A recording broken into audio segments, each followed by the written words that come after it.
we'll have this discussion. Discussion? What discussion? This is a discussion combustion. Coming to you from Denver, Colorado. This is Discussion Combustion Podcast with your hosts, Kevin Batstone and Arthur Raw. Sexy September is here. The holidays are just around the corner. What are you going to do with your time this month? We got Labor Day weekend coming up, man. It's a long weekend. You know, the summer's winding down. The holidays are getting ready to heat up. You know, time is of the essence. I'll tell you this, man. I am excited to sit down and talk to Shawn tonight. This man has worn many hats. He has influenced many lives. You know, he's a life coach, motivational speaker. He's written some books. And now he's getting ready to sit down with us, man. This is going to be great. Oh, we are super excited. We are always trying to dive into motivational ways of thinking and positive affirmation. We drill that point home a lot, so it's going to be a lot of fun to have somebody that focuses their life and their energy to help others.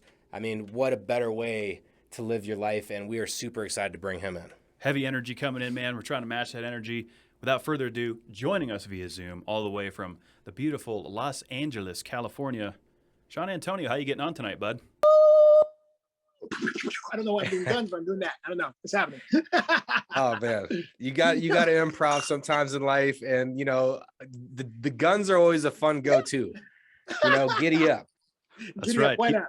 keep them guns blazing. But yeah, Shawn, thanks for making some time to sit down with us. You know, you're coming out there from the beautiful Los Angeles, and what's going on out there, man? What have you been up to? I mean, honestly, Los Angeles during the pandemic has been really interesting. To answer that, it's been such a dichotomy of people that have like. Being quarantined in Los Angeles is weird because we're such people of outdoors and travel and the whole nine. So it's been really interesting to watch the waves of like quarantine behavior. And then people are like, no masks, let's go out, get crazy. So that's happened a lot in the past couple of months. And it's been really interesting to watch the variance of what's happening with COVID and this and that. So that's been pretty insane. But for the most part, for me, what's been going on the past year and a half, us being indoors, I've been expanding my life coaching brand. So for you guys who don't know me out there, I'm Shawn Antonio. I'm a life coach. Motivational speaker and author, and I crush. I've been coaching for about 10 years now. I just hit my 10-year anniversary last week of coaching people worldwide. So that's awesome. I coach in, super stoked. I coach in 4 different languages. I speak Dutch. I speak Spanish. I'm Spanish and Dutch. I speak English, obviously, and Australian English. Of course, shout out to Alicia Antonio, my wife.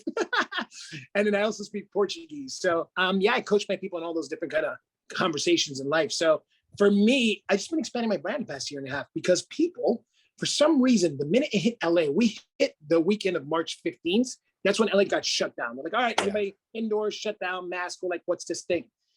Everyone's craving growth, at least the people I've been coaching the past year and a half. Everyone's ready to wake up and do something different. And this is the biggest thing that I loved about last year was that people checked in to see, was what I was doing before the pandemic what I'm really here for? So that's come up a lot, like their purpose. Like people have been looking for their purpose. Like, why am I working that job? Or why am I doing that thing? Or why am I in that relationship? Right? So that's come up a lot. In the coaching I've been doing, everyone's kind of wrestling with why their existence, what does it mean? You know, so I've had the great fortune of coaching, man, people from all over, from Australia to England to the UK to everywhere. It's just, all over. UK is England, South and Central America as well, and in Canada as well, here in America. And people are just looking for answers to how to be the best version of themselves. So I give them the answers, but I make them do the work too. I don't just go, here's the answer, do it, you know? Well, yeah. And without the training, without taking time, because you can have the information that you need, right? But then if you're not working on it daily, you're not trying to apply the techniques and trying to actually stay conscious of what you're trying to stay focused on, because that's the biggest challenge. I feel like I've been trying to do affirmations from a young age, like 13 years old. I've been trying to do that and be mindful of my thought process. And nice. How old are you, by the way? How old are you? I'm 34. Okay, cool. So wow, you got 21 years of practice. Very cool. Yeah, and even with that though, constantly trying to remind myself to stay on track. You know, even that much time. So that's one piece of advice I always like to give to people is like, you're going to constantly have to remind yourself. It doesn't matter how long you've done it. You know, it's always going to take work. You always got to, water the plant. Yep. I tell people that all the time. You have to flower your garden. Your garden has to be consistent with what you really want in life. I love that you said that. All right, that's awesome, because at 13, I wish I had that mindfulness or awareness to wake up. I didn't wake up until about 17 or so. And I got fascinated by humans. I'm like, all right, what are humans about? How do we all work?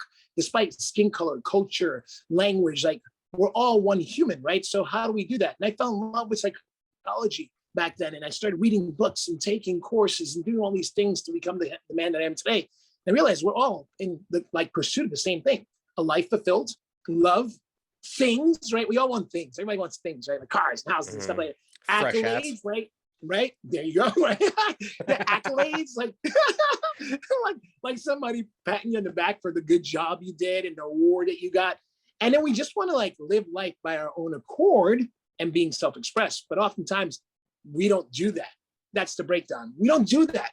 We just play small. So I'm the guy that just punches you in the neck, right in the neck, just pop, all that stuff comes up that you've been holding on to. That's not yours. It's not yours. Your failures are not who you are. So we go there.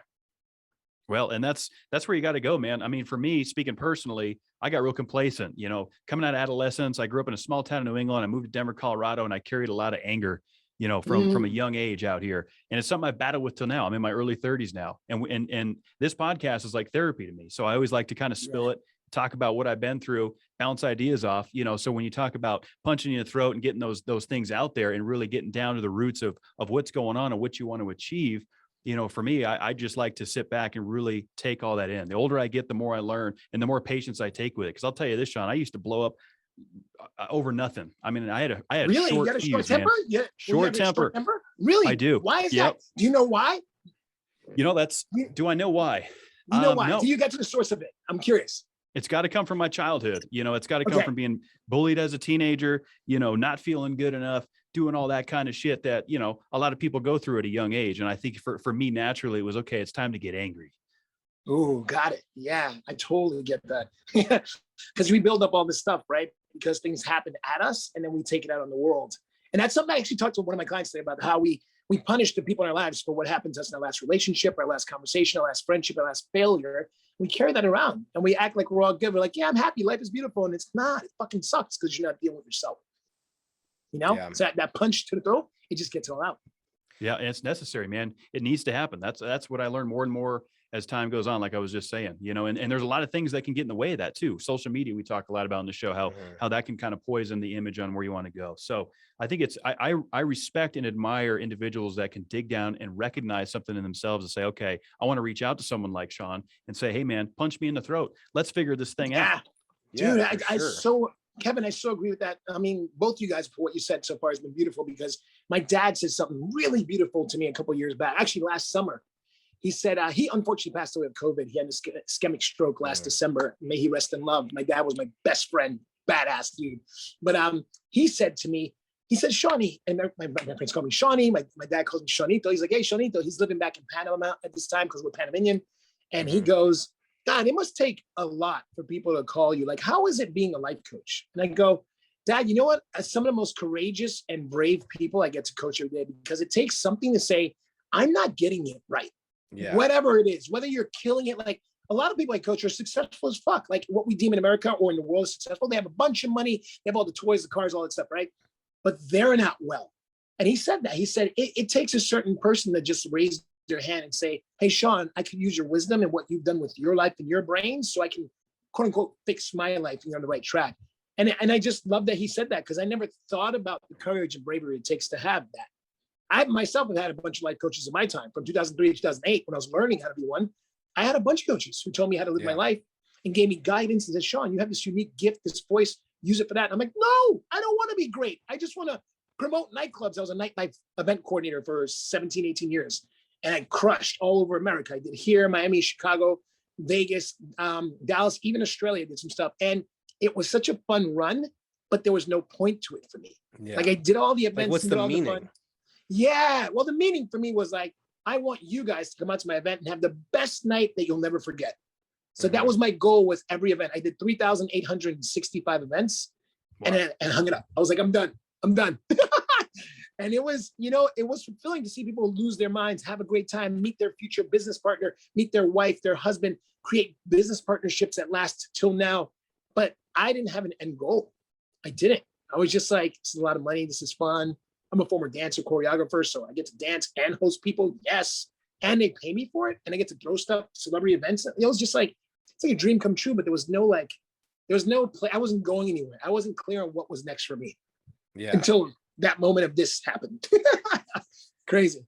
Yeah, I mean that's something that that I remember reading about, is that, you know, humans too quickly, you know, we always have that next goal, and that's healthy to have that next goal. You know, you always want to accomplish something, and then you want to accomplish something else.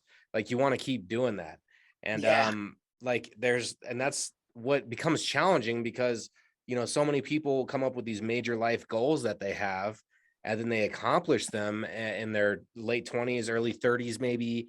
And then you're chilling, sitting there, you know, already accomplished what you wanted to accomplish, and you're not feeling fulfilled. Yep. That's kind of what you run into.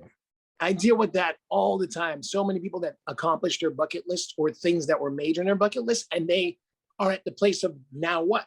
Especially since the pandemic. A lot of people are like, all right, Shawn, I did this thing. I got that thing. I got the wife. I got the whatever. I'm in great shape. What's next? So defining yourself by figuring out what's next for you, it takes like deep soul searching. And so I ask this question a lot. Like I'll ask both of you guys this question. So this question I ask a lot. Like, okay. Is so I'll say, Art, what did you want to be when you grew up? What was your like, I want to be this when I grew up? What was that for you? It was I wanted to make rap music and be a rapper. Awesome. And so that was like my big thing. I got somewhat far in it. You know, I made like 90 something songs, completely original. I was not a sampler, beat maker, or rapper. And I talked about real stuff, man. Like how I said, like I've always wanted to have a real, you know, positive impact. And, you know, by choosing the words that I choose, I can create a sentence that is going to have a positive demeanor. So no matter how you pick that sentence apart, it's going to have some kind of positive meaning behind it. And so that was really huge for me, man. Of course, it's you know, not the music game is not the easiest. But this podcast kind of scratches the same itch, man. So I'm kind of feeling that a little bit, but it's really about, you know, if I want to help. That was the overall meaning behind the music. What was to help and give a positive message that, you know, can be interpreted in a way that, like, you're going to listen to this CD, and this CD will make you feel good. Like you're going to feel good from listening to it because the words I chose. That's kind of was my dream as a, you know, 11-year-old, whatever, around that age. But still, like, so what I'm hearing is that you were like completely committed to a positive message to change people's mindset and inspire people to live their best lives. Is that what you're saying? In like basic English? Yeah. I mean, that was like, you know, in the heart, you know, like, you know, let's get all this media, let's get all these advertisements, all these hidden message and hidden agendas out of this, and let's just give people something where I can talk about my own struggles and talk about them in a way that's open-ended enough. I would try not to use too many I's, me's, and those sort of things. That way, when you listen, you can put yourself in there. You. Yeah, applies to you. That's awesome. I mean, like Tupac was a storyteller. I feel like that's a great way to, you know, give some positive influence through stories. Awesome. Now that's beautiful, because you actually expressed yourself in a way that worked for your soul, and then it transferred into this thing. And Alicia, in my opinion, said it best. She said, the universe will always give you what you need. It won't always look like what you want. So you wanted this rap career, but what you actually want to do is make a difference for people. And your show, your guys' show is making a difference for people. And you're expressing yourself, and you get to be you without filters or holding back. So that's beautiful. That's fucking awesome. Thanks for sharing that. I want to hear some of your music now. Now I'm like, what's your music sound like? Come on. It's great, man. I've known this guy for 12 years. I can attest for it. Very skilled artist for sure. And he's great. He's got a Mike tattoo on his chest. You know, he's nice. It's a passion. It's a passion. Nice. So it's cool to collaborate with him. You know, bringing it all back full circle, going back to my childhood. Now, my dream. Yeah. What was yours, Kevin? Yeah. What did you? I should know this. You probably. I think I might have touched on this in the show once before, but and everyone I grew up with already knows this, that I was going to be the weather guy. Everyone knew I wanted to be a meteorologist. I was the guy telling you we got a low pressure system moving in. We're looking at about 67 degrees, a little bit of light wind. You are that guy. That's what I wanted to do, man. I love the weather. I still love the weather. And Art named me the chief meteorologist of this podcast. We have some fun with that from time to time. But the fact remains, I love being in front of people, you know, being an entertainer, getting people's messages heard, and just being around, you know. That's kind of what I always wanted to do when I was young. So it's kind of fun to see what we're doing now. Yeah, that's brilliant, guys. Well, it sounds like you found your vibration and you're doing it. That's Oh, thanks, awesome. man. You're going to be a weatherman. I knew when I grew up in Miami for about 10 years, and I knew our major weatherman. I forget his name right now, but he had been our weatherman for like 20 something years on like ABC or NBC. And he used to come in. I used to be a waiter at Bennigan's. I don't know if you guys remember Bennigan's chain of restaurants on the East Coast or even know about them. Yeah. Oh, Okay, absolutely. so I was first of all, I was just a waiter there, and then I became like a corporate trainer for them. And I used to get all like the VIPs. I was all of 19 years old when I had hair before my head was bald. When I had hair, I used to have blonde hair, and I used to have all types of different color hairs. And I was the only token black guy working in a very high-end Jewish neighborhood in Hollywood, Florida. And the weatherman used to come in, and they're like, "Shawn, you're always waiting on so-and-so." And I'm like, "Yeah, he's my friend." He's like a really famous weatherman. I'm like, "Oh, that makes sense," because his voice is very weatherman-esque, like yours. So, and it was a great. I asked him one day about his life, and he told me, he's like, "Yeah, I always fell in love with like weather and astrology and all the things. Astronomy." And he had a great lifestyle back then in the 90s, making like $300 and something thousand. Sure. He had a wardrobe. They had a wardrobe expense account. He had cars pick him up for work. He had this beautiful life. And he was actually self-expressed. Him and his wife were happily married to come see me all the time. So I remember his lifestyle. And I always remember seeing what a dream fulfilled looked like. Like we talked about dreams fulfilled, right? And he seemed fulfilled. That was what he was doing. And he was taking his money and investing in other things. So his retirement was awesome. I know he retired later on in life. And that's amazing. That's what the dream is, right? To do why you're born, to live your purpose and do all the things around that. Yeah. I mean, that's what I'm up to. Well, so how about you then? What was your childhood dream, since you're getting to know us so well? Yeah. I wanted to be a heart surgeon, a cardiothoracic surgeon. So I grew up inspired by medicine and people. And I grew up as a skateboarder and BMXer and just a risk taker. Volleyball is my jam. Beach volleyball is my jam. So I used to fall down a lot and scar myself a lot. And I know I was fascinated by like the skin when you scrape yourself. So I started studying medicine when I was like 4 or 5 years old. And I told my mom and dad, "Hey, I want to be a doctor." They're like, "What kind of doctor?" I'm like, "One that like helps people's hearts." So I always want to help people's hearts, right? So that's kind of cool coming to full circle. So I studied medicine for a while. And when I say, wow, all through high school, graduated early. I was 16 years old when I graduated, went to pre-med down in Florida. And then one day, it just, I don't know, the lifestyle I saw my cardiothoracic surgeon friends that were mentoring me live, they had all this money, the houses, the cars, the whole nine, but they were never home to enjoy their families. So for me, the quality of life didn't kind of land. Yeah. But so I said, "Mom, I'm going to dance full time." I was already dancing and a choreographer. So I dropped out of med school. My mom didn't talk to me for about 3 months. She's like, "I'm not talking to you." She's like, I'm like, "Mom, I'm still going to do great. Don't worry. I'm going to do great things." So yeah, so I guess the truth is I am helping people's hearts being a life coach, right? But I wanted to be a doctor. I wanted to be a doctor. And it was always something that I just was intrigued by, the human function and how we all operate and why are we breathing? What's that all about? So I went deep, man. I was like committed. I was 17, 18 credits a semester. I was in summer classes. I was raising my hand. I was the first guy to cut cadavers open. I'm like, "Yes, I want to go in an ambulance." I was that guy. I was like, "Let's go. Feed me, feed me, feed me." Then one day I said, "What does it look like fulfilled?" And I saw another 8 years of like work. I saw what they had to put in. I saw how tired they were. They looked really old and drained. And I'm like, "You're only 28 and you look like you're 45. Like so I really at 22 is when this all happened for me. I said, "No, I'm not going to do that." And I started my own dance company in Florida. I had my own dance company with this. And that was a risk, right? You had to take a risk.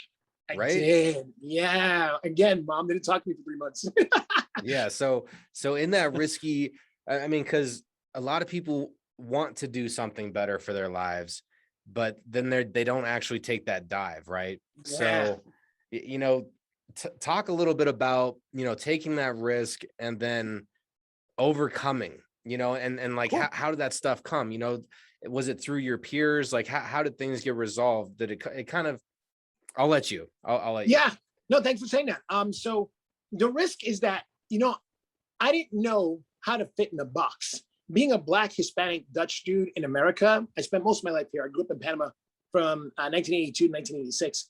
So I was there for 4 years of my life. Very beautiful time in Panama, my family, whole nine. So the risk was, do I live by somebody else's accord and what society and my mom and my family wants me to be? Or I told them I wanted to be at 5 years old? Or do I say, fuck it, and do something that really lights me up and parlay it into a career. Now, at that time, at 22 years old, I've been dancing since I was 5 years old. I started dancing on stages when I was like 13, 14, and I started getting, kind of great at that. And I started my own choreography style and the whole nine.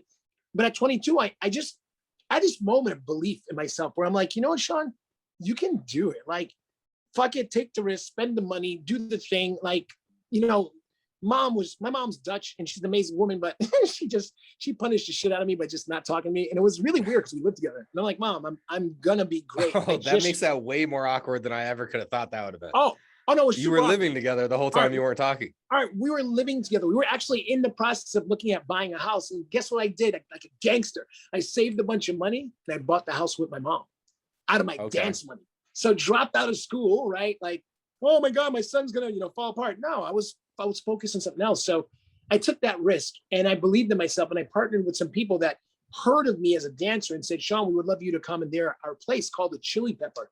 The Chili Pepper back then had a Fort Lauderdale location. That was a nightclub.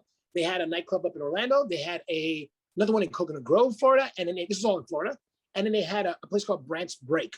Some of my mentors back then, Rick Flick and David Silver and Eric Levin and all these guys, Jeff Roshman, they all mentored me to become the guy I was and create my own nightlife company. They said, we're going to give you a certain budget per week.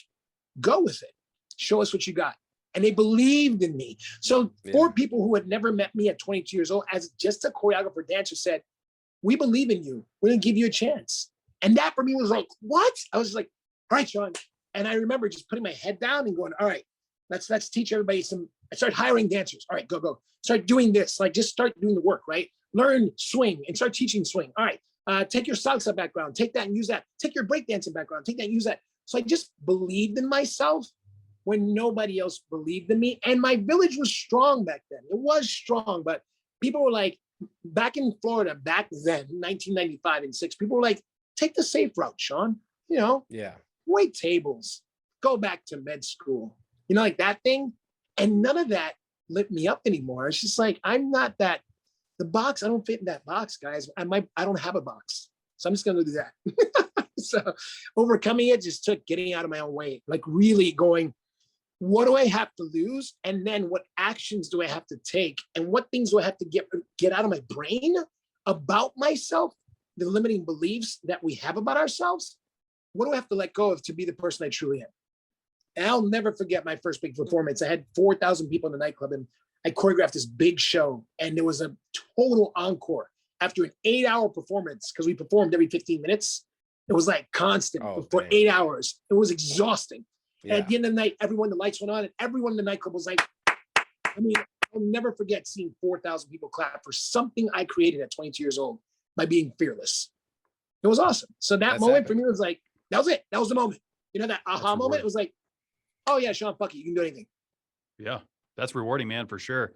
It's, and everybody finds it at different ages, I feel like too. I mean, you knew early on. It took me being a little bit older and going through the basic life experiences of partying and working the day jobs to go like, you know what, I think I want something more, and I'm ready to roll the dice a little bit on that because I feel like I am meant for more. And it does take sacrifices. And sometimes I doubt it, it's real feelings, but to go all in and really believe in yourself and something that you want to take a risk on, man, I don't even know how you can teach something like that. That's something I'd pick your brain on. How do you coach someone on that? You know what? There's so many ways to coach one, but I'll give you guys a beautiful example of something I heard recently. When I say recently, last year, so 19 into 20, New Year's Eve, I was living in a different part of Los Angeles, and there was this French kid, good friends of ours, who were visiting from France, 20 and 21.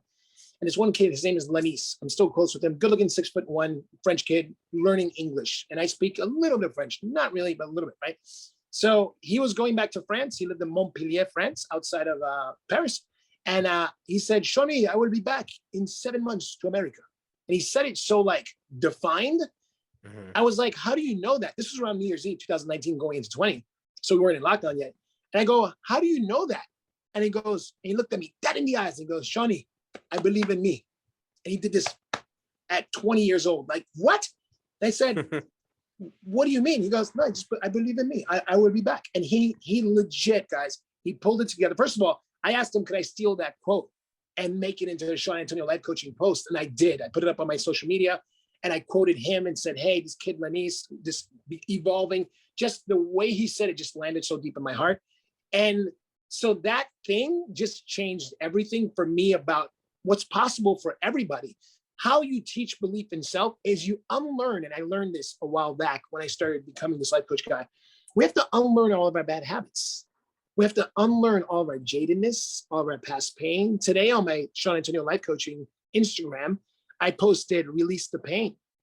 Like, we got to release the pain and the suffering of what we've said has happened to us. So we got to stop playing victim and stop playing small. You guys being in your 30s, you're still so young, and there's so much for you guys to do. And I'm so stoked to see who you guys become, because obviously we're forming a lifelong friendship right here. Boom. I said that. Oh, yeah. Right? Yeah, We're doing send it. that. When I come out to Denver, we're going to do some dumb shit. Some great. Oh, yeah. So, Bring it on, So, Shawn. I like it. Dude, I am not afraid. Let's go. But point being is that you know what?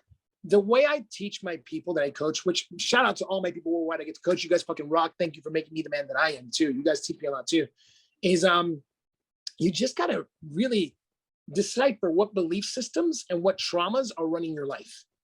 And then you deal with that. So if there's traumas, like for me, example, I'm out myself at all times. I have no fear about sharing my life. I got molested when I was 8, 9, 10, 11, and 12. all that, right? And it happened in America and in Panama. And I was a victim for a while. I played victim, like, oh my God, I put myself in that scenario. It's my fault. And it was 3 women and 2 men. So like that, I covered all bases. So I blamed myself at 8 years old, 9 years old, 10 years old. So I had this shame about sexuality. And as a result, I lost my virginity at 11 years old. Like, because I was like, oh, this is what it's supposed to be at 11 years old. I'm 11. What do I know about sex at 11 years old? So I punished myself. Now, here's what I had to unlearn: that trauma. And I heard this quote back in 2016 that I love. And it says, you are not what happened to you. And when I heard that, it just sat so deep with me. Like, you are not what happened to you. So you guys, everybody watching this, when they get a chance to check in, like, people around the world, we live as like things that happen to us define us. So oftentimes when people say, I meet people on the street in the world, whatever, in this pandemic time, and they introduce themselves and they go, hey, Shawn, nice to meet you. I'm like, what do you do? And I'm like, whoa. Before you ask me what I do, who are you? Like, who are you? And like, I stump most people because they don't know who they are. Is they define themselves by their business card or by what they do for a living or whatever it is. And that doesn't define us. Who defines us is who we say we are in every fucking second. So now, right?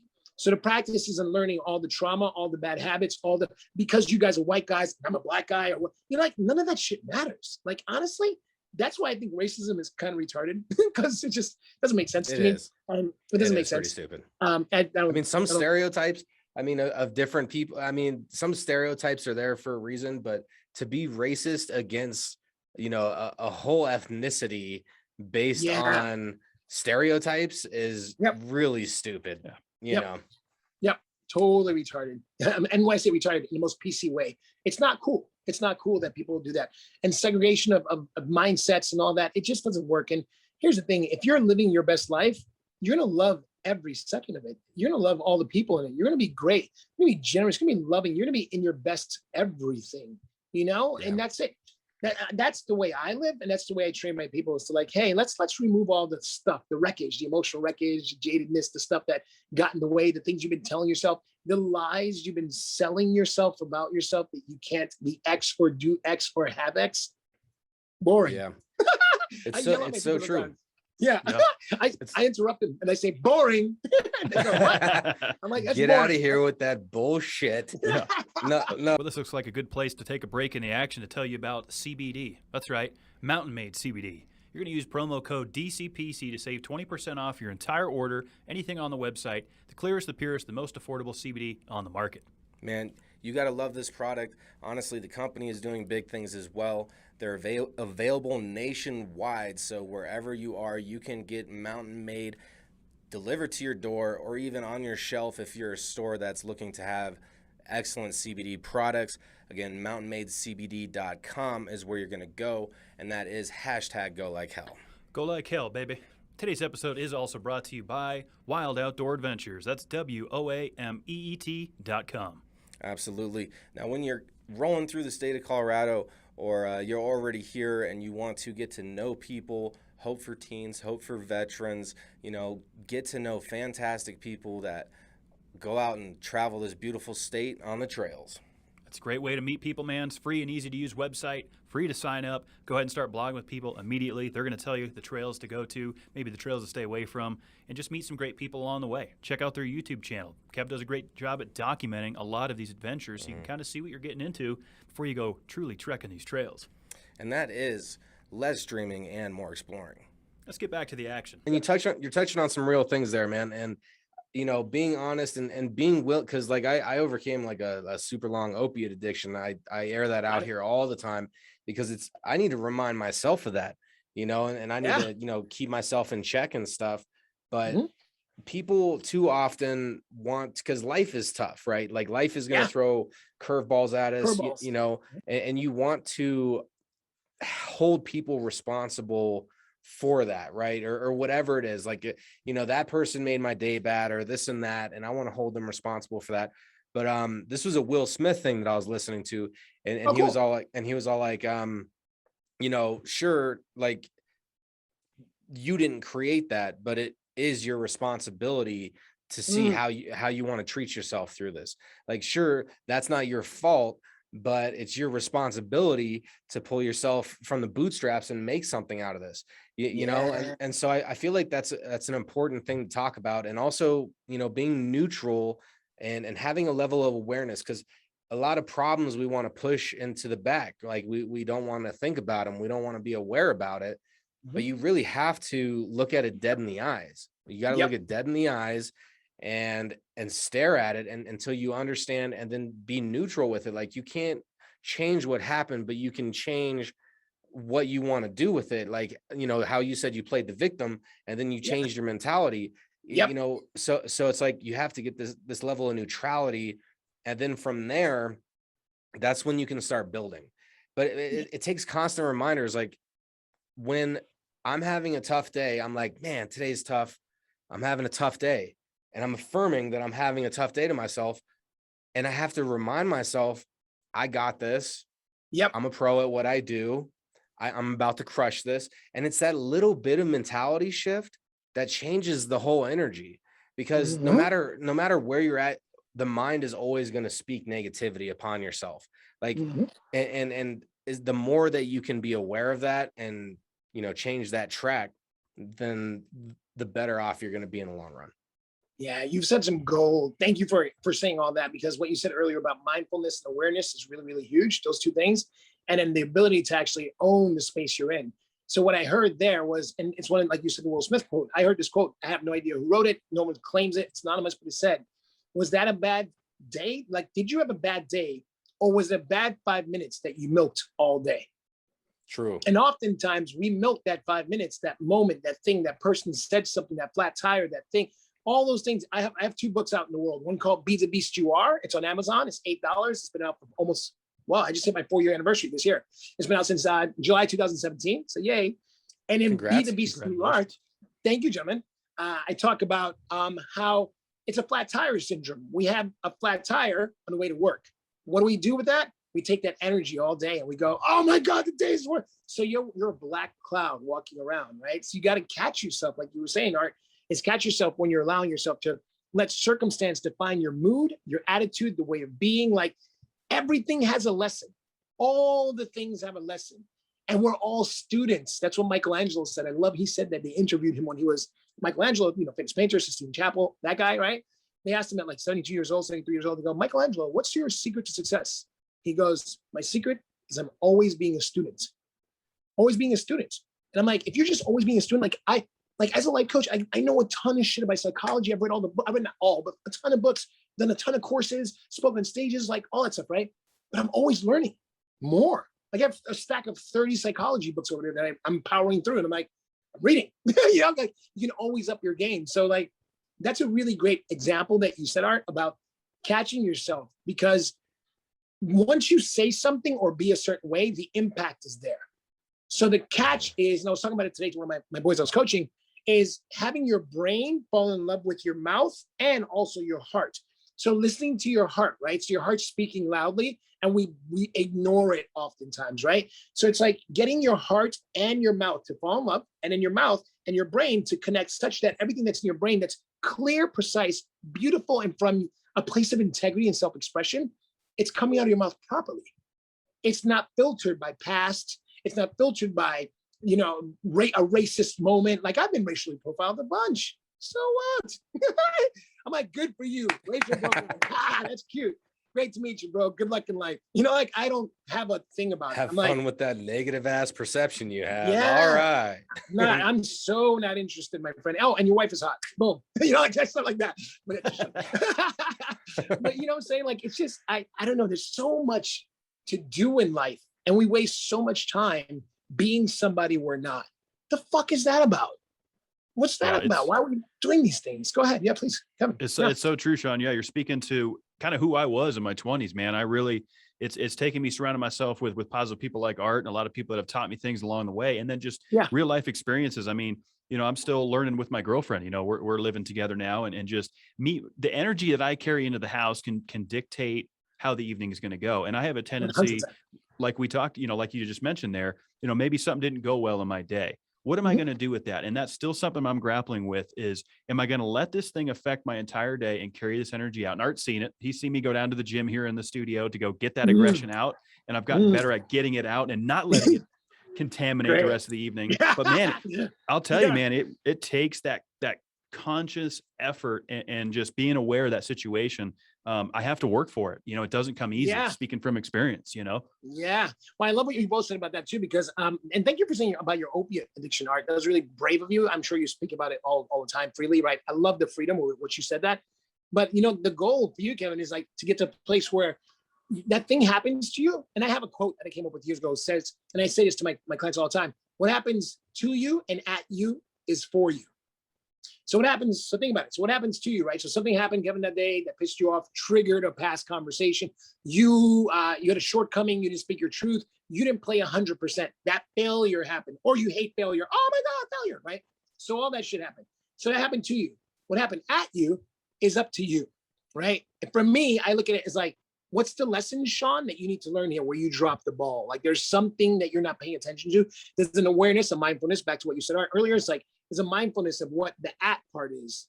And then the for you, it was designed for you. Whatever your religious beliefs are, or spiritual beliefs, whatever you believe in, there's a higher power that gave you that lesson. So your job is to decipher what that lesson is and how do you apply it to your life. You said that earlier, Art, about the application of the lessons, the application of the tools, the application of that upset. Like, I'm proud of you, Kevin, barely knowing you, that you went down and instead of spewing and vomiting all over everybody in the studio or your girlfriend, you worked it out in the gym.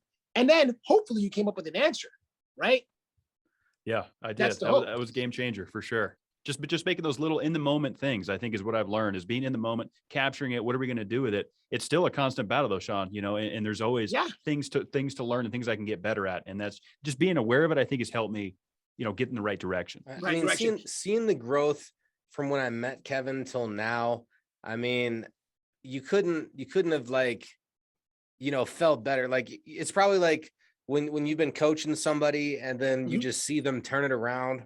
You know, I mean, Kevin, you were always a good man. Like, I'm not trying to, you know, you've always been a great man. That's why I wanted to be your friend. You know? He's a great man. Kevin's like, I'm gonna neck punch you. Bam. Yeah.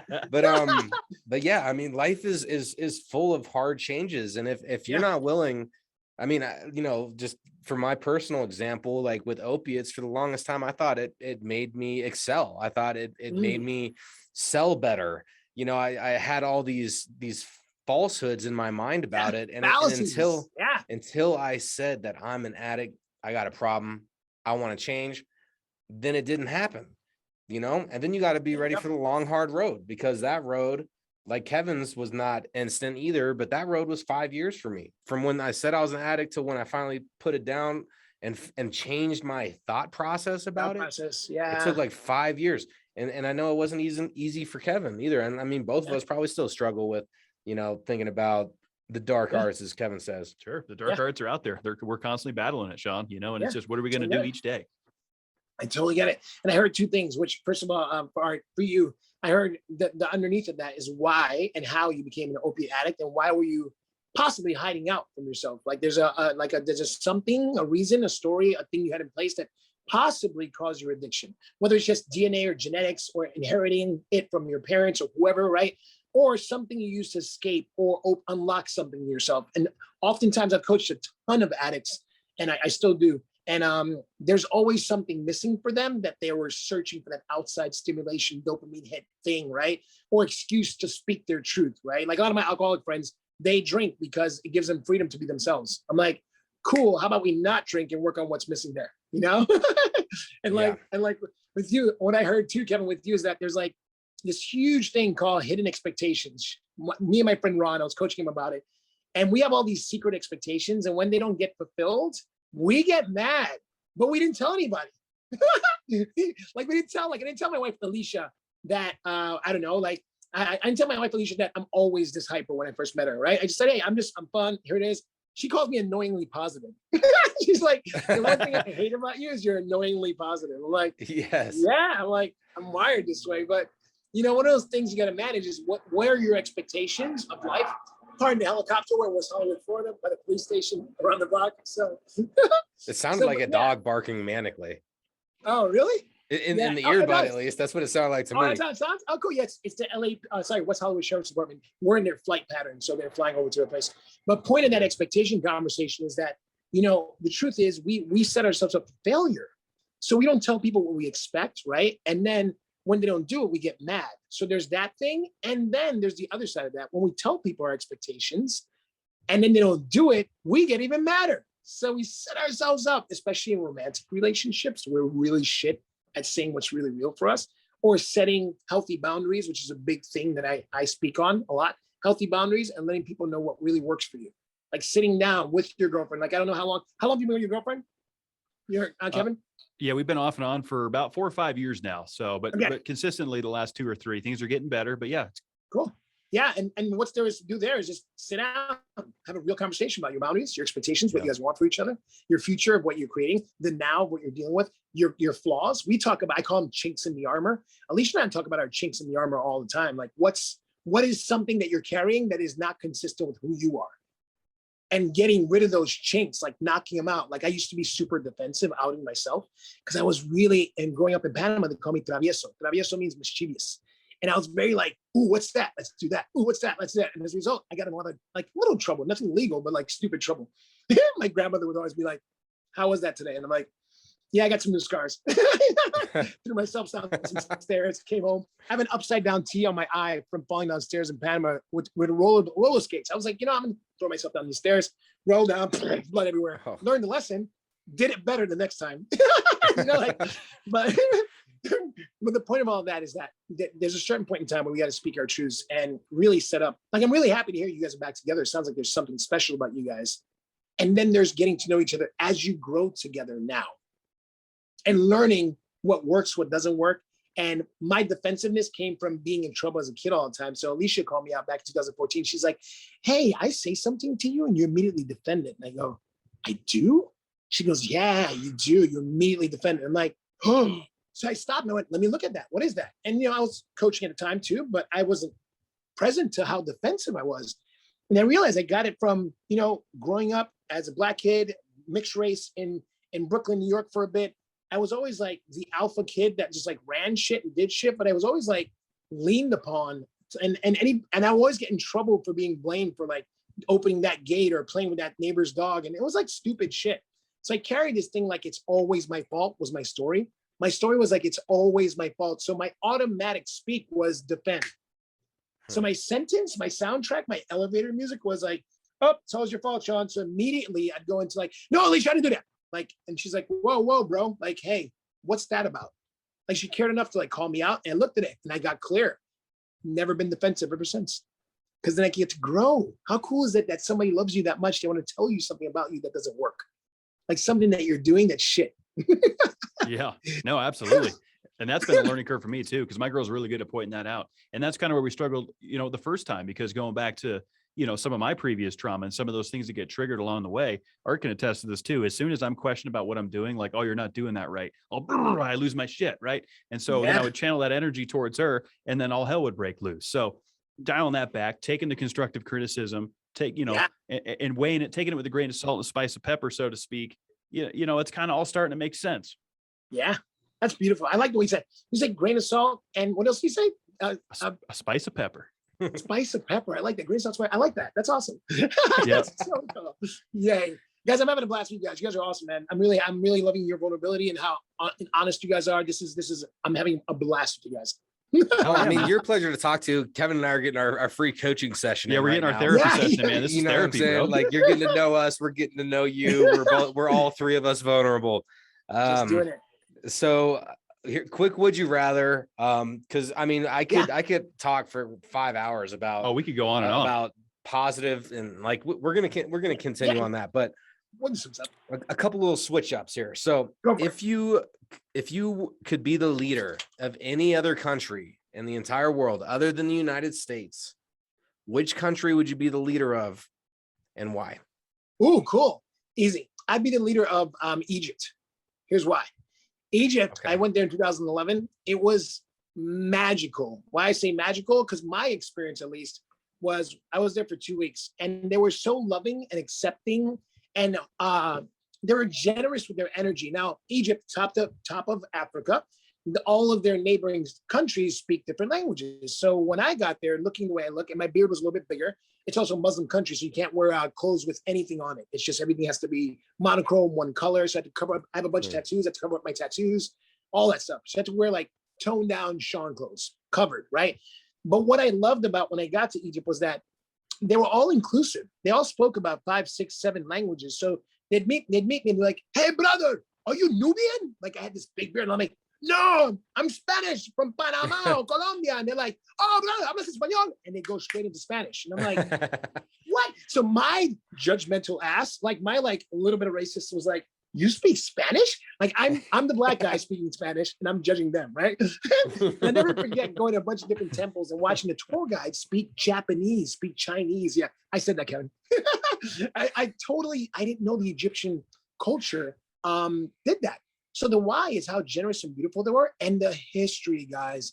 We got to go to some of the most legendary temples all over Cairo. We obviously went to the pyramids, meditated in between the paws of the Sphinx at sunset one day. Like you can't write that shit.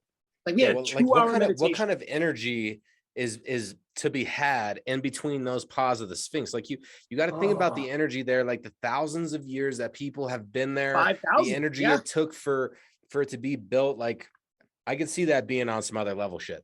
Dude, Art, I didn't believe it until I saw it myself with my own fucking eyes and hands. I touched the Sphinx because we paid for a private visit. And Gangster, one of our dear friends, Medhat, we love you. Medhat, he's an amazing man. He's one of the main tour guides in Egypt. He lives in London, but he goes back and forth. His best friend was the guy who ran Giza Plateau. So we paid them X amount of dollars, and they gutted the Giza Plateau. So we had the Sphinx to ourselves. It was 13 of us. And I touched the wall. So we had to sit right in between. There's like a big tablet, and then the legs are out. It's just otherworldly, guys. You look up at it, you're like, wow, right? So I touched it, and guys, it was vibrating. It had this energy. The walls would vibrate. I'm like, what is that? They're like, it's energy of 5,000 years. I'm like, no. Just an earthquake or some shit. I'm like, no, this is the energy of this area. This area has a map. Dude, and it was during sunset. So talk about, we sat there doing sounding meditation. I'm a huge meditator. Today's my 2-year anniversary of meditating every day, 2 years straight. Hey man, you're hitting a lot of anniversaries this year. Yeah, a lot of anniversaries. Yeah, a lot of crazy moments. I celebrate every single moment in life. Guys, it's another side note. Whoever's watching this, celebrate the shit out of your life. Every milestone, pat yourself in the back for every little thing you do. Whether you don't lose your shit in traffic. What'd you say? All right. Well, just remind yourself, like I was talking about earlier, like how important it is to keep setting the next goal and keep growing yourself, but don't forget what you've achieved, because too often people are so focused on the next goal that they're not actually giving themselves congratulations for just achieving something. So 100%. I know that's a side point. We're talking about the Sphinx energy vibrations, sunset. Yeah. So the why is, I think that country, for me, the experience I had was that they were the most open to the world. They were learning other people's languages. They were welcoming. They were teaching me the culture, telling me stories. Like everybody we met and everybody I met, I'll say, I guess because of the energy I give off, right? They were all inclusive. So I don't know. I think it'd be a great model. I don't know what the situation in Egypt is now, as far as if I looked and see what's happening in the world there now. But my time there, man, guys, I cannot wait to go back when it's safe, you know? So that's awesome. Yeah. Beautiful. I've never been to that part of the world. I'd love to get over there. I haven't seen too much on that side of the pond. I was naturally going to say Australia, and I've never even been to Australia, but for some reason I've always just been really infatuated with that country. The people there seem really fun. They seem very open, accepting. They like to have a good time. I like the accent. The food looks delicious. Australia just seems like a fun place. You would love, based on my limited time knowing you both, you would love it. Alicia, obviously, my wife is from Australia, from Adelaide. Shout out to my Adelaideans. And our daughter, Viva, who just turned 6 last week, she's from Adelaide as well. We had her over there. So she has dual citizenship. I've been to Australia 5 times. I've been to Sydney, Melbourne. I've been to obviously Adelaide. And I lived there for 6.5 months, looking like this guy in Adelaide. It was awesome. I had so much fun. Because everyone was like, I meet people, they're like, hey, mate, how you going? I'm like, I'm going well. They're like, so who are you? And I'm like, I'm Shawn. They're like, what's a Shawn, mate? And I'm like, oh, you guys don't know anything about my history. This is back in 2016, we moved there. 2015, sorry, to have Viva, right? And I meet people and I realized they had no history of who I was. So I'm like, so quick brief history. Spanish Dutch guy, live in Hollywood, California. I throw events for a living. I'm out here running this place up the block. I'm married to this badass Adelaidean. That's why I'm here. Our daughter's coming soon. We're pregnant. Yay! I'm like, I'm just here figuring out life. And they're like, let me show you some shit. Can I buy you a drink? They were so loving and welcoming and great. Australia legit is one of my favorite places to live. When it's safe to, I want to spend 3 to 6 months a year living there.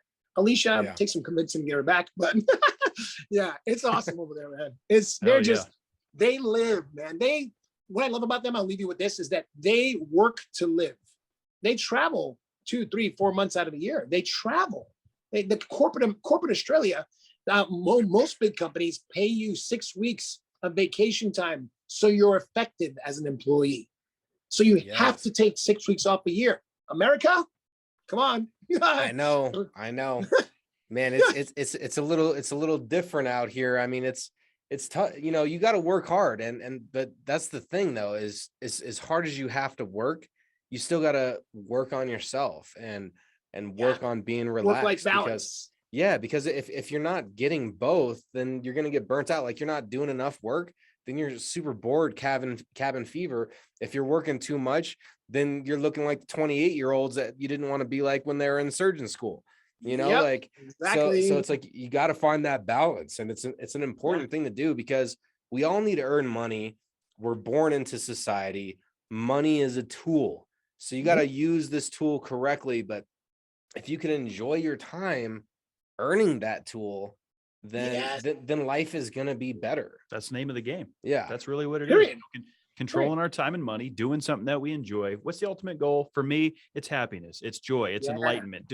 Doing something that gives me a sense of fulfillment and joy each day is ultimately where I want to be, Shawn. And there's still no clear path on how to get there, but I'm just trying to do the things that I feel like I need to get there. Yeah. Can you guys both do a mic drop right now? Just that was amazing. Both of what you guys both said. It's just that was great. But you guys are so right. And I'm so stoked to hear you guys have that mindset at the ages you're at, because it really is about figuring out what that looks like. And that's what I loved about my time in Australia. These motherfuckers, they really had it right, man. They really had the work-life balance. They're like, Shawn, this weekend I'm going to the lake, and this weekend I'm going jet skiing, and this weekend I'm like, that's how you live? They're like, yeah, all the time. Hey, one of my friends who's a huge, he's the number 2 bird man in the world. His name is Paul. His last name is Wilcock. How perfect. Paul Wilcock. Paul, I love you, man. Him and I flew back to Australia together. He's like, I train falcons. I'm like, what does that mean? He goes, I train birds for movies and TV. I'm like, that's fucking cool. I go to his house. He had 8 peregrine falcons sitting on perches all over his house. On a Saturday morning, my phone rings in Adelaide. At 9 in the morning, he's like, hey, Shawn, what are you doing, mate? I'm like, just, Biba's 2 months old. I'm like, hanging out with my 2-month-old. He's like, you want to go falcon feeding? Dude, I think I dropped the phone and I was dressed in 2 seconds. I was like, yes, let's go falcon feeding. He picked me up and we went falcon feeding. We went with his 2 birds, Superman and Zeus. And he took his drone and attached chicken claws and food to it. And his drone shot up 4,000 feet. And then he put the smell in, before that, he put the smell in front of Superman. And then he released Superman, and Superman went, and just kept going, and then grabbed the food and fell down. And we did that for hours. And I was like, this is awesome. He's like, I'm like, this is what you do for a living? He goes, yeah, to make a lot of money. And I'm like, I saw his classic American car collection in his house. He had a huge house. He had 25 birds in his house. He's like, yeah, I make a certain amount of money per year. I won't say how much, but makes a certain amount of money per year. He's living his best life. He said his quote when I met him, I'm like, hey, I'm Shawn. He's like, hey, Shawn, nice to meet you. I'm like, how you doing, Paul? He's like, if I was any better, I'd be you. That's what he said. And I'm like, oh, that's great. If I was any better, I'd be you. I'm like, oh man, that's cute. You gotta love those, man. You do gotta love those. So one area where I feel like it's super important in life is to enjoy the little moments. Okay. And I'm just gonna tell a little story on this. So, deep into opiate addiction, right? Yeah. Like it's hard to see the light in life. And I'll actually give credit to my girl Meredith, my girlfriend Meredith, because she found so much joy in all the little things in life. Like something just so insignificant to me at the time would bring her joy. And I used to like see this, and I used to like, oh man, like I kind of want to, I want that, and it took a long time, but working on it and focusing on the little moments and enjoying those little moments in life, that builds the big picture, right? Because then if you're constantly, okay, that email I just sent off, that one hit, I'm enjoying that little moment, or the way that my coffee tastes right now, I put the cream in there perfectly this morning. Yes. That's so good, and just trying to capture those little moments in life, because that's where living is. Yeah. It's in between the lines. Living is in between the lines, when you're like brushing your teeth, or you're sitting there like trimming your fingernails or something, just something simple. Yeah. Or like watching the birds fly. Like that's kind of what brought me into this, is watching the birds and seeing that sort of stuff. Like I like to take time, and I know this sounds like a hippie. I'm a modern day one, so deal with it. That's great. But I like to look at the trees, man. I like to take a moment and appreciate the trees for the oxygen that they give, for the CO2 that they take in, for the animals that they house, and you like look at the trees. And so if you can make life a lot of good little moments, then I feel like that's a great place to start making a happy big life, All right, I love everything you just said, man, and that's beautiful, because that's what I train a lot of my people on. That is like, enjoy all the wins. I have a structure in my coaching that is volcanoes and avalanches. Volcanoes is when, Shawn, I need you. Holy shit, something's happening. Can you talk? So that's a volcano, right? And I call them back as soon as possible, or text them back. Avalanches are the little moments. Avalanches are like, Shawn, I talked to my mom. I realized that when she was an alcoholic and she abused me, she didn't mean to hurt me the way she did. I told her the impact, she apologized, and now we're going on a trip together. Like that actually happened with one of my clients. She's like, my mom was so abusive. I'm like, cool, let's clean it up. She's like, Shawn, I'm going on a trip. We had a conversation about what she did to me. She apologized. I forgave her. We planned a trip together. And she was awesome. 47 at the time. So that's imagine a big moment, honestly. But even like the willingness to like look at all the small things that you miss in life, right? Like all those things you just said. Like for me, even being able to wear this cool hat from my friend who gave it to me back we were in Vegas for Hell's Kitchen. We were back there for Corey Sutton's and Mary Lou's and Cody's season doing the rap party. Alicia was doing it. And our Mary Lou's roommate, she put this hat on my head and said, that looks better on you. And this has been my hat since April. Like I like that's a cool story. Gifts. Like I didn't buy this hat. Like this is a hat that I love and wear all the time now, because my friend was just so like gracious. Like it's we miss it all. And I'll say this: John Kibitz-Zinn, who's a philosopher, coach, author, more known for being an author. He said this the other day. I saw a video that said this when I was in my meditation. He said, we mess it up as humans. We're so busy trying to get there someday, somewhere, to that thing, that accolade, and like you were saying, Art, about like we're constantly goals. We miss all the in between. So on your dying day, what are you going to remember? What will you remember? The special moments that you were too busy running away from. So we got to slow down. We got to enjoy the moments. Like I'm enjoying my time with you guys. Like I know this is going to lead to a profound friendship where I'm in Denver, you guys are in LA, or wherever we're in Australia. We'll talk about, remember that day, Wednesday, September 1st, we just met, we're talking shit, like really changing the vibration of the world. And we'll look back and go, that was 5 years ago. Oh my God. Not like, you have no idea. And Kevin, you said it earlier about, you don't know, before we got on air, you said, you don't know why you meet people. We don't, right? And we don't know what they're going to gift us or give us. but the goal is to give and be vulnerable and be honest and be real. I love this about you guys, how vulnerable and real you are about what you're currently struggling through and what you're currently going through, because that's the key to connection with people. We miss that. And I just want everybody to love each other. I'm like such a sentimentalist like that. I'm like, why can't we just figure our shit out and be great with each other and love each other and not hit each other and like beat each other up and just, it's a waste of time. Yeah, it really is.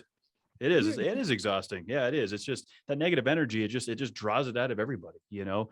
And I think being honest and putting the real stuff out there, like what we just went through and being vulnerable and talking about real experiences, I feel like that's really, hopefully anyone listening to our podcast or that follows you, Shawn, is going to get that spark of motivation of like, okay, I can do this too. Or, oh, maybe I'm not the only one going through this. And I think that's where I fell in love with putting myself out there to the world and just podcasting in general and just being real, because we live in kind of a fake scripted time. And it's I like to see us kick back and just have a beer and say, look, man, this is what I'm dealing with. What are you dealing with? Let's air it out and figure out the problems of the world, old school style. Can we please push that campaign more? Because I've been wrestling lately with like, I love social media for what it does for the world and what it's helped the world become. But I also just know, and I have so many friends who post their fake life, right? And I call them and I'm like, hey, I saw your post today. Beautiful. How are you? And I'm like, I'm fucking miserable. I had one of my girlfriends say that. She's like, I'm like, your Instagram looks like you're living your private jet fucking money life. You're all over the world. She's like, and I'm fucking miserable. I'm like, what are you not doing for yourself? Like, what are you not doing for your heart and your soul? Like, what are you falsifying? Yeah. You know? I mean, one time Kevin and I, and sorry to cut you short there, but Kevin no, and you're I, not cutting me short. This conversation. We put a challenge out there. So I'm going to do it again. We're putting this challenge out there yet again to all the influencers in the world. All right. Because all the influencers out there, everybody who has this power of reach, this platform of influence, like use it in a positive way. Like stop it with the filters. Let's put some stretch marks on it. Let's talk about real issues. Like if you got papa issues, you got mom issues, you got money issues, you got drug issues. Let's talk about that shit. Like, so once again, DCPC is challenging all of the influencers of the world to be real, because you're going to help more people if you actually put both feet forward, not your best foot forward, put both feet forward, jump forward and show everybody the real, show them the good times, but then also be vulnerable, show them the bad. Challenge. Yeah. And you know what? I'll just jump and be courageous about that. So you guys may or may not know this, but I was falsely accused of a crime I didn't commit. So I went to jail for murder when I got in a crazy car accident, 2017. Racially profiled. There's a whole story behind it. It's a big rabbit hole. But I'll just say, I took a picture. I also had to just take a plea deal because the system is broken, right? So being Black in America, I learned that whole thing. Spent a bunch of money to fight for my name, and ended up having to take it was a 9-month sentence, and I did 4 months. In the 4 months I was in jail, which is a terrible jail, one of the top 5 worst jails in America here in California. I didn't know that when I was in there, but I was wondered because it was a jungle. I posted the picture of myself the day I got out. Yeah. Ooh, that picture is gnarly. 0 filters, just me, beard long, dark eyes, because it was so much darkness in my eyes. Yeah. I looked 59 years old. At that point in time, I was only 44. Like I didn't look good. I was not well. And I posted that picture almost every year since June 22nd of 2018, just to remind people like, hey guys, look where I came from and look where I'm at now. We can all do it. Like that was my worst Shawn, and I'm willing to show you my worst Shawn. And like, we got to be better. And I like what you said. I would jump on that challenge with you guys too, as far as DCPC. Guys, influencers, all my friends out there, all you people out there that have that power of social media, please help people heal. You guys can put up one post and people will just do whatever you want. I have a lot of friends out there. I won't shout them out right now, but long story short, like use your powers for good. You know, use your powers for good. Don't use it for, I mean, I get it. Build your brand, self-sustain, do your thing, right? But in the crevices of that, say something amazing that'll change someone's day. You know? I mean, there has to be a way to do it within the sponsorship guidelines. You can still be vulnerable. You can still keep your sponsors, but just do it in a way like it doesn't always, you know, sometimes the light shines brighter after the rainstorm. So give people a little bit of that rainstorm. So then when your sun's shining, it's even brighter. That's how I feel. I got to hear your music, Art. You're poetic with your words, man. I love the way you speak. You're so calculated and measured. And it's you guys are such a great team too, because the way you vibe off of each other is just, it's perfect. It's awesome. It's awesome. Thanks. But you're Thanks, right. man. I agree with that. I agree with that for sure. So I have a challenge for you guys. Here's my challenge. My challenge is, if you could do anything with the rest of your year from today to, let's say, December 31st, what would you do? And where I'm going with this is like bucket list items. So I call the bucket list to all my people, well, what I coach is, I call it the fuck it list. Fuck it, let's do it now, if we can, right? Okay, It's obviously okay. we're in a pandemic. So I remove bucket and I call it the fuck it list. Fuck it, do that, make that phone call. Fuck it, do that thing. Fuck it, learn that language. Fuck it, learn how to play guitar. You know, like whatever your thing is, right? So give me some bucket list items. What would you guys do? You go, Kev. Go, Kevin. I'm trying to think of something. I'm immediately drawn to traveling. I mean, my girlfriend and I have kind of fantasized a little bit about doing some off-grid living, you know, maybe some homesteading, something I've never cool. really dove into too much, but that would be something I could see happening, especially in the midst of a pandemic where, you know, travel might be restricted or certain, you know, venues and things that are restricted. So that might be something that I think popped to my head at first, you know, just getting out there and doing traveling, just hitting the road, packing it up and let's go. Just, you know, carefree. Where do we land? Who knows? You know, I think that's always been a bucket list thing, man. Pack it up. Let's roll. Where are we going? Yeah, man. and you know, it'd be really fascinating for you to do that now. I've had a couple of friends over the past year do that, where they just went on, got in an RV or an Airstream and just went around America, and like just made like videos as they went around, like went around different states. Dude, there's so much freedom in that, and the uncertainty of where you end up is what the exciting part is. Art, say that. Are you going to say something, Art? Go ahead. Oh, shoot. Yeah, I saw you. I saw the No, thought. Like, he has something to say. I mean, you know, life is a strange thing, man. And, you know, I feel like this year, 2021 has been a growth year for me. Same with 2020. You know, I was diving in like a lot of people you're talking about. Like I was looking for that soul search. I was trying to refine my happiness. And 2021, man, if I could end out this year doing anything, man, it's really going to just be, I mean, I feel like a baby because I got to explore myself. Like I'm learning myself in a new way this year more than I ever have. I'm being critical with myself more than I ever have. And I'm seeing more success in myself now than I ever have. And so like, I would really, this is it. I found it.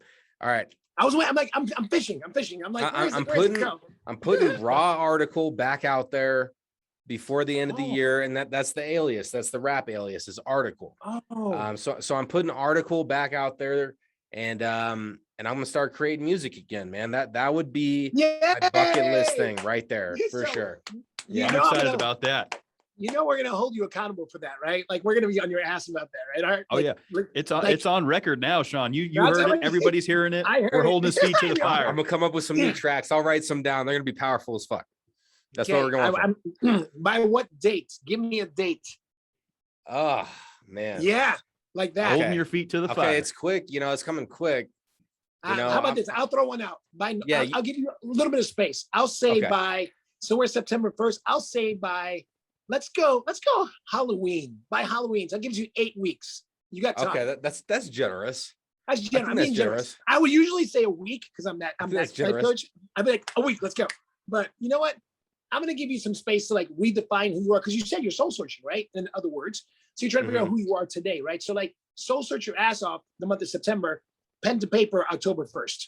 That's the challenge. So let's do that. So pen and paper, and Kevin, I expect you to hold them accountable because you're right next to him, right? So October 1st, I'll probably email you guys that day and be like, hey, what's up? Or text you guys. Like, hey, where's this track at? Where's this track at? Yeah. So like pen to paper, October 1st. I'm going to make a note of that too.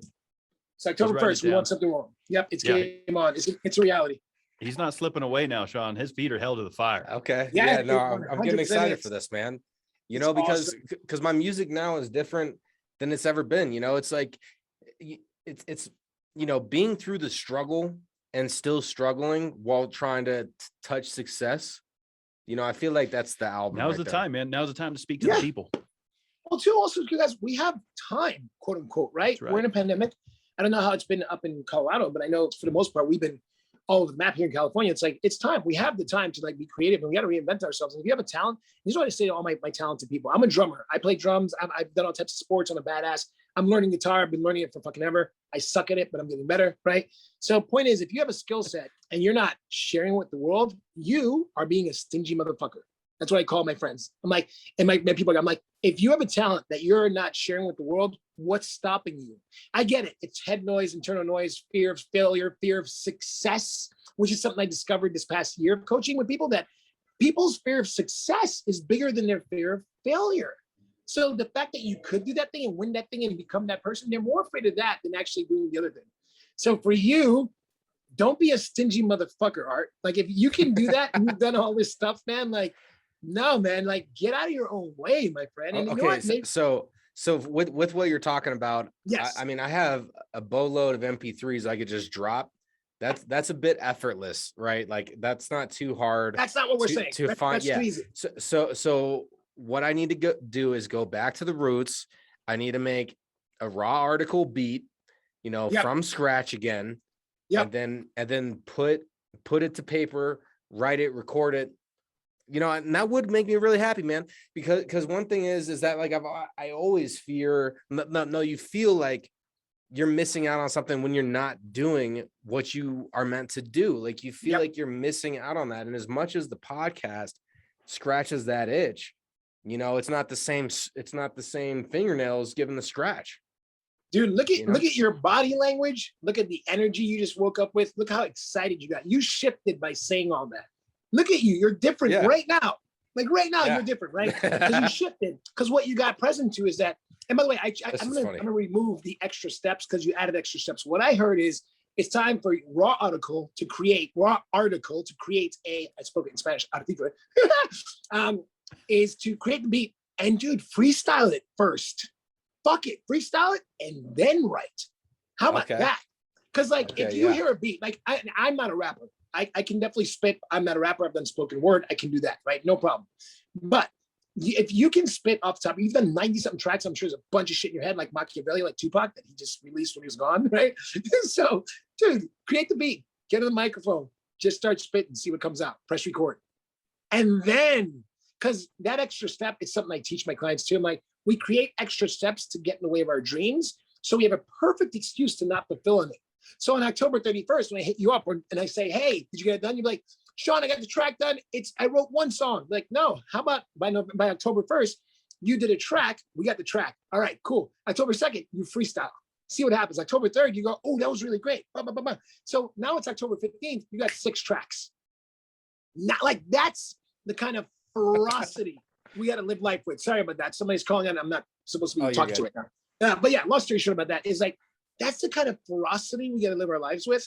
And like Buddha said, and I love this quote, he says, the trouble is we think we have time. Yeah. It's very true, man. We don't have any time. You're right. We don't have any time, guys. Yeah. We should have done it yesterday or the week before, but there's no time like the present right now, Shawn, right? We got to do something. So let's get up. Let's get after it. Now's the time. Bucket list. Yeah. We got to move. Yeah. And guys, honestly, I get it. We all have different mindsets about life, but for everybody tuned in on this one, guys, everything you've been procrastinating on, that procrastination thing, that list that you've been waiting to become or do, like, guys, do it now, man. Like, seriously, especially with this fucking COVID shit. It's like my dad was 73 years old when he passed away. He was shredded, had a 12-pack, muscles everywhere, right? Got COVID, caused an ischemic stroke, died 10 days later. My dad never drank alcohol, never did drugs. He played tennis 5 days a week. He worked out 6-7 days a week. The guy was the healthiest machine you'd ever meet. December 12th, sick. December 22nd, dead. Sorry to hear that, man. Thank you. And I'm complete about it. My dad's my favorite. I missed him as a human. I see him in spirit. We talk all the time spiritually, right? But he's with you, man. He's with me. And I look like him. So it's kind of hilarious sometimes. When I shave, I look just like him. But point being is that let's, guys, we got to live life urgent. That's the biggest message I want to leave with everybody watching this is like, life isn't about rushing to the finish line. It's about enjoying, like what Art was saying earlier, enjoying all the little moments, right? All the stuff, enjoying that hug. Like, I didn't hug people for 13 months. When I went to Vegas for the first time for a Hell's Kitchen season 19 wrap, right? I hugged somebody. Oh, guys, I think I came in my pants a little bit. I was like, I peed myself. I was like, it was just like the best hug ever. And guys, if I offend anybody out there, I apologize for saying that, but here I am. So Hey, it's okay. point being is that like, we got to appreciate all those things, and we got to stop waiting. We got to stop making excuses like, oh, well, I'm waiting for that person to get back to me on that thing. What can you do outside of waiting for that person? Who can you be? What phone call can you make? What thing can you become? What excuse can you remove? You know, if you want to get in the best shape of your life, get there. Like one of my commitments is being in the best shape of my life, for the rest of my life. This is my body for the rest of my life. 50 years from now, when I'm alive at 97, I'll look exactly like this. A little bit more wrinkly, but that's it. It's a commitment, it's a focus. Like, let's stop fucking around, man. Like, I laugh because I know I've been, one of my mantras with my clients is like, you pay me, I yell at you. With psychology, right? Like, you tell me your life story, I break it apart, and then we build a new life story together. We design the life that you never thought you could have.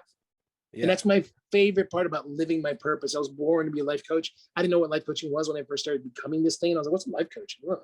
I don't want to be a therapist. Fuck that. And I was like, oh, wait, I naturally do it anyway. So, And then people are going to give me money for it too. And they change their lives and they get complete with their past and they have their future and they become billionaires and millionaires and they go live their best lives. Oh, no, I'm fucking in. Like, I was like, I'm in. And I get to be that for people. Like I'm the support system for, thousands and thousands of people around the world who are living their best lives.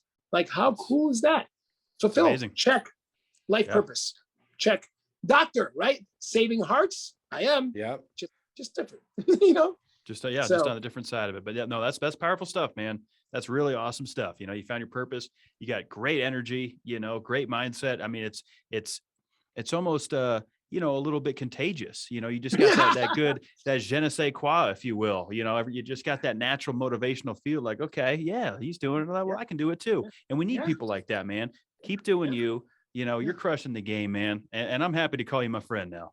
Thank you, Kevin. Yeah, ditto, guys. I was excited to be with you guys. And I was like, okay, I get to be with the guys today. I'm like, what are we going to talk about? I'm like, I'm going to follow them and see what happens and just go. But yeah, man, like, I don't know. I've had so many brushes with death and moments of like real chaotic things where I'm like, oh man, I'm here still. Fuck, what am I going to do right now? And that's for me, that's my fuel and my engine. Like, how cool is it that you got to wake up today and be you, Kevin?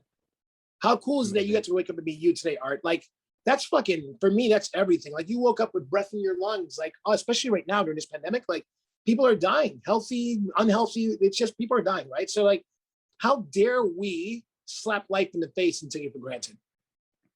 That's it. Yeah. So like, do all the things, everybody. My one thing I ask my clients all the time and friends, I don't even call them really clients, it's friends, right? So I challenge them. I'm like, let's do your fuck it list, right? And get all your dreams fulfilled so you can fire me. I challenge you. I challenge all of them. I'm like, I look forward to getting fired by you. I'm like, just tell me, like, when we're done and like you got all the things that you want to do and become and all the stuff, right? You say, Shawn, I'm done. In all the 10 years I've been doing it, no one's done it. No one's done it. I've not been fired. And actually, I parted ways with some clients. They were on a different journey. I parted with them in December last year, but otherwise, yeah, man. I'm like, let's all get there. And we all need coaches. I had 12 coaches from 2003 to 2008 who yelled at me and called me out on my inauthentic ways and my lies and my pretenses and my victimhood and like, oh, you don't understand being Black and Hispanic and Dutch and American. No one's like me. And they're like, I'm a fucking human. Shut up, Shawn. Stop bitching. I'm like, am I bitching? They're like, yeah. I'm like, ooh, I'm a bitch, huh? They're like, yep. And like, yeah, you're acting like ownership. Yeah. And it takes that person, and I get the pleasure of being the person that gets to really step into people's lives and acknowledge how vulnerable and brave and beautiful and action oriented my people are, because they just, they're ready. We all have to wake up at a certain point in time. I don't want to die with my potential intact. That's boring. Why would you want to do that? I want to do, and you know what? People are so afraid to like do the things and fail at it. Do the things and fail at it. I know learn the lesson. That's where you actually learn. That's where you're going to learn is by the failures. So like, let's not be afraid to be ourselves this week's Believe and Achieve is let's believe in breaking ourselves down and acknowledging where we have areas to grow in, because I mess up daily. Like I try to stay aware of that. I'm always making mistakes. My sentences don't come out perfect all the time. I might miss a keystroke when typing. I don't do it perfect, but it doesn't need to be perfect as long as I'm perfectly happy being myself. So let's believe in just being human. Like, we don't have to be perfect, and let's achieve a grateful mindset that will help propel us forward. Because even if we are making mistakes, we can be grateful about those mistakes, because that shows us some humility, man. I make mistakes and then I laugh about it because it's funny to me, like why even get stressed? Like, haha, like life is but just a journey to be had, and it's our choice on how we want to perceive it. So believe in being vulnerable with yourself, achieve doing something with that to make your life full and fulfilled. It doesn't have to be fulfilled, but it could still be completely full. You could still have goals and still feel fulfilled, because the little things are making you happy. You're appreciating the little times. I don't know. Dude, We always love your insight. I love your insight. I mean, this whole episode has been like a huge thing. We always like to do that at the end, talk about a little believe and achieve yourself, because there's more days in the week. We got more work that needs to be done. Like, this shit ain't over, and it ain't ever over, right? Nope. That's how it is, man. I love that. I love that vibration, what you just spoke to, Art, because that's what it is. I love your believe and achieve. I love that like thing you guys put in your show to really wake people up to their greatness. Because imagine if we were all fulfilled and happy and doing what we love. Like, imagine what the world would be like. Imagine, like, that's fucking awesome. Imagine that world. I want that world where everybody's really content, like beyond content of what they're doing. They're fully self-expressed. They're not holding back. They're wearing what they want to wear. They're living what they want to live. They're speaking their truth. They're whatever that is, right? So I highly agree with you guys. Yeah. Yep. Here we go, man. Own it. That's one of the things I like to say to close out the app. You got to own it. Own your mistakes. Yep. Own your achievements. I'm not perfect. I fuck up day to day. I come here on Wednesdays. I get to release myself, get a little bit of therapy, but I like to own it. There's going to be some struggles. I like to own it. There's going to be some positive things that happen. You got to own that too. You got to let a rip, tater chip, own it, believe and achieve. Shawn and Antonio, man, what a great episode. Before we close out tonight, man, where can people go to get in touch with you? Oh, yeah, no problem, guys. So, yeah, it's been fucking phenomenal. So, guys, you can find me on ShawnAntonio.com. It is ShawnAntonio. So, ShawnAntonio.com. You'll see all my classes. I have some classes online. You'll see all my social media stuff. You'll see interviews I've done. You'll see podcasts I've done. You'll see all types of cool stuff I've done. My link trees on there and all my pictures and moments and things like that. So you can find me there. You can email me through that website as well. So if you want coaching sessions, I give away a free consultation for the first conversation to see if we vibe well. Like, if you like me, we like you. I have the skill set to help you get to where you want to go. That's how I kind of take my consults right now. I'm pretty busy and full right now, but I definitely have some spots for people ready to make changes. So you can find me there. On my Instagram, I'm at Shawn Antonio Life Coaching. I just started that one a little while ago. That one, I'm just building it. Daily inspiration, 5 days a week. I put up something cool with music and some kind of message that's changing your life. That's that.